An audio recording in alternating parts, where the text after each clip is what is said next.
बोलो श्री प्राणनाथ प्यारे की जय, राधा रानी सरकार की जय। आदरणीय समस्त सुंदर साथ जी, आप सभी के चरणों में कोटि सौ बार प्रणाम करते हुए कुछ कारणवश हमने अपना वीडियो लगभग 3 महीने से नहीं बना पा रहे थे। आप सभी की स्नेह और प्रेम का भाव होने की वजह से आज पुनः हमें मौका मिल गया है और आज से आप सभी के बीच में ज़रूर अपनी बात रखने का प्रयास करूँगा। तो आज हमने एक टॉपिक बनाया हुआ है कि इस पूरे संसार में पूरी दुनिया के लोग जो कहते हैं कि राम नाम सत्य है, क्योंकि जीवन भर लोग कहते हैं कि उस पर ब्रह्म परमात्मा को हर व्यक्ति एक बार चिंतन भजन सुमिरन करके उन्हें याद करता रहे, क्योंकि यह उन्हीं की बनाई हुई सृष्टि है और पुनः इस सृष्टि को छोड़ करके हमें उन्हीं में प्राप्त होना है। तो पूरे जीवन भर लोग समझाते हैं कि भैया अपना कुछ काम करने के बावजूद भी वो सत्य चीज़ को खोजने का प्रयास करो, लेकिन हम लोग इस मायावी संसार में इतने भ्रमित हो चुके हैं, भ्रम बस पूरे जीवन भर हम लोग माया के जन्य वस्तुओं में ही ग्रसित हो करके और पूरा जीवन व्यतीत कर देते हैं। मरने के बाद जब पूरे हमारे नात रिश्तेदार इत्र मित्र घर द्वार के सभी लोग मिल कर के कहते हैं, 4 लोग जब कंधे पर उठा लेते हैं, उस समय बोलते हैं कि राम नाम सत्य है, तब जाके हम सभी को अकल आता है कि अरे इस संसार में तो पूरा ये संसार में एक ही वस्तु सत्य है, वो राम नाम। परंतु अभी तक हमने जीवन भर जो प्रयत्नशीलता कार्य किया, क्या वो उसमें कहीं सत्यता नहीं था? और उस समय आप जान के भी क्या करेंगे? लास्ट स्थिति में जब आपको पता लगता है कि यह पूरा संसार मिथ्या है और केवल राम नाम ही सत्य है, तो मरने के बाद आप क्या कर सकते हैं? इसीलिए प्यारे सुंदर साथ जी, जीते जी आप जानने का प्रयास कीजिए। इसको प्राणनाथ जी ने भी कहा है कि पहले आप पहचानो रे साधु, पहले आप पहचानो, अब बिना आप चिन्हे पार ब्रह्म को कौन कहा मैं जानूं। इसीलिए जीते जी अपना कुछ समय निकाल करके 1 घंटा 2 घंटा आप प्रतिदिन मेडिटेशन चितवन जरूर करें कि ये पूरी संसार को जिन्होंने बनाया है वो कौन है, आप कौन हैं। तो ये जीवन का मूल सार तत्व है। तो हम जानेंगे, जो आज मैंने टॉपिक बनाया है कि राम नाम सत्य है, तो कौन से राम नाम सत्य है। एक बात और देखेंगे कि जो कबीरदास जी ने कहा है कि एक राम दशरथ के बेटा, एक राम घट घट में लेटा, एक राम जगत पसारा, एक राम जगत से न्यारा। 4 राम का उन्होंने वर्णन किया है कि एक राम जो दशरथ जी के बेटा थे, भगवान विष्णु जो नारायण जी के अवतार हैं, उनका अगर आप चिंतन भजन जीवन भर कर रहे हैं तो शरीर त्यागने के बाद से आपको वैकुंठ की प्राप्ति होगी। 4 तरह की वहाँ पे मुक्ति है।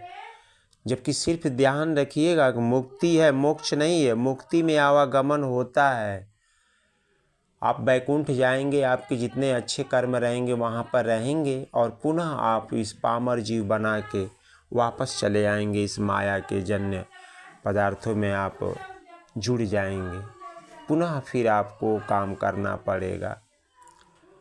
तो ये तो संसार है। तो एक राम तो ये हो गए। दूसरे राम आप जानेंगे कि घट घट में लेटा, जिसको प्रणव ब्रह्म के नाम से, ईश्वर के नाम से कहा गया है कि जो हम सभी के अंदर जो ये बोल रहा है, बोलने वाली जो सत्ता है प्राणवायु, जिसको जीव कहा जाता है। जीव जो हर प्राणी के कंठ में विराजमान है, वही घट घट में लेटा हुआ है। अर्थात दूसरा राम वह ईश्वर है। ईश्वर जो हम सभी की आवाज़ को प्रकट करता है। और तीसरा राम जगत पसारा, जो अक्षर ब्रह्म शास्त्रों में कहा गया है कि वह ज्योति स्वरूप अक्षरम जो समस्त ब्रह्मांड को पलक झपकते करोड़ों करोड़ों ब्रह्मांड को बना करके पसारा हुआ ये सृष्टि आल यूनिवर्सल को तैयार किया हुआ है, वो भी एक तरह से राम है। और एक राम जगत से न्यारा, वह चौथा राम पर ब्रह्म परमात्मा, पूर्ण ब्रह्म परमात्मा, राज जी महाराज, वह परमात्मा है जो जगत से न्यारा है, मतलब इस माया जन्य वस्तुओं से न्यारा है। वो अखंड परम धाम में रहते हैं। ये 4 राम को आपको फैसला लेना है कि मैं किस राम को पूजूं। इस संसार में लगातार आना जाना हो तो आप वैकुंठपति को आप बड़े भाव से पूज सकते हैं, आवागमन आपका लगा रहेगा। और दूसरे राम जो हैं वह ईश्वर का अंश हैं, तो वहाँ पर आनंद की अनुभूति थोड़ा सा कम है, लेकिन है तो वह बेहद भूमिका में, उसका भी नाश नहीं होता, क्योंकि संसार में 12 संप्रदाय के लोग उसी को पकड़ने का प्रयास करते हैं। और तीसरा राम जो अक्षर ब्रह्म को जान लेता है, वो भी आवागमन से मुक्त हो जाता है, तो वह भी एक तरह के राम है। और चौथा राम जो हम सभी के घर के हैं, जहाँ पर हम सभी का घर है, ऐसे राम को आप पकड़िए श्री राज जी महाराज को, कि आपको मोक्ष की प्राप्ति हो, आवागमन से मुक्त हो जाए। लेकिन इस पूरे संसार में एक मेन बिंदु आप देखेंगे कि पूरे दुनिया के लोग कहते हैं कि भैया राम नाम सत्य है। तो आप बताइए, किसी बिटिया की हम शादी करने जाएं तो सबसे पहले उस लड़के का हम लोग नाम पूछते हैं। मान लीजिए किसी लड़के का नाम है राम, और एक गांव में लगभग 10 लड़के राम हों, तो कैसे जानेंगे आप कि हमें किसके घर जाना है? सबसे पहले तो उसको नाम के पीछे उसका आपको रूप जानना होगा, उसका घर जानना होगा, वो लड़का करता क्या है। ये 3 बिंदु अतिरिक्त आता है। ऐसा नहीं है कि आप किसी भी राम को पकड़ लें और किसी के घर चले जाए तो आपका कल्याण हो जाएगा, ऐसी बात नहीं है। राम नाम तो सत्य है, लेकिन प्यारे सुंदर साथ जी, आपको सबसे पहले नाम के बाद, उस नाम के बाद जो रूप है, उस रूप को जानना पड़ेगा। स्वरूप कैसा है उस लड़के का, मोटा तगड़ा पतला काला कैसा, इन बिंदुओं को जानना होगा। इसी तरह इस आत्मा के भी एक प्रियतम राम हैं, जो अनादि श्री कृष्ण श्री राज जी महाराज जो अखंड परम धाम में रहते हैं। उनका हम सबसे पहले स्वरूप जानेंगे कि वो पहनते क्या हैं, उनका रूप दिखता कैसे है। उसके बाद उनका घर द्वार है कि नहीं, तो घर द्वार 50 करोड़ योजन विस्तार में है, तो अनलिमिटेड, लेकिन हम सभी को समझने के लिए 50 करोड़ योजन विस्तार का है वो अखंड परम धाम, जहाँ पर वह रहते हैं, उनका घर है। और वो लीला क्या करते हैं प्यारे सुंदर साथ जी, मतलब वो लड़का करता क्या है। जैसे इस संसार में हम किसी बिटिया के लिए लड़का खोजें तो सबसे पहले हम जानेंगे कि वो लड़का करता क्या, तभी तो इस लड़की की जीविका चला पाएगा। उसी तरह इस नाम के पीछे वह भी राम नाम का जो पावर सत्ता है उस परमात्मा का, वो वहाँ पर करता क्या है, मतलब लीला कैसा करता है। तो इन 4 बिंदुओं को हर भक्त को समझना चाहिए कि एक तो नाम, उसका रूप, लीला और धाम, घर द्वार कैसा है।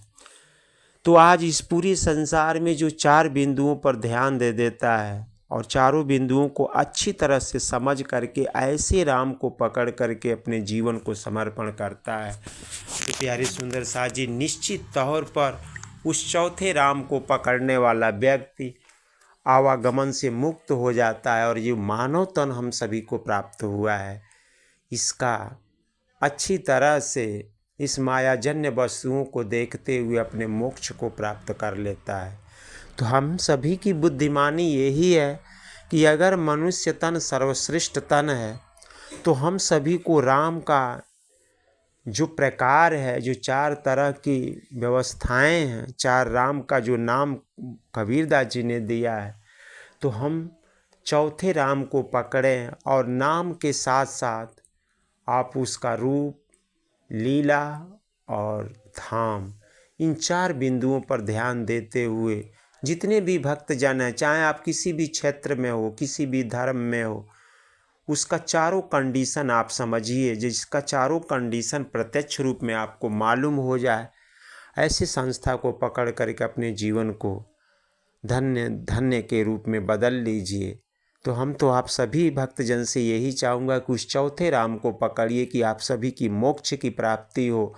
और ये मानव तन जो बड़ा दुर्लभ से हम सभी को प्राप्त हुआ है, फिर जल्दी मिलेगा भी नहीं, तो क्यों ना हम इसी मानव तन में ही आकर के उस चौथे राम को पकड़ करके अपने जीवन को कृतार्थ कर लें और अपनी नैया पार करके उस परम तत्व में अपने आप को मिला दें। इन्हीं शब्दों के साथ प्यारे सुंदर साथ जी, आप सभी के चरणों में कोटि 100 बार प्रणाम।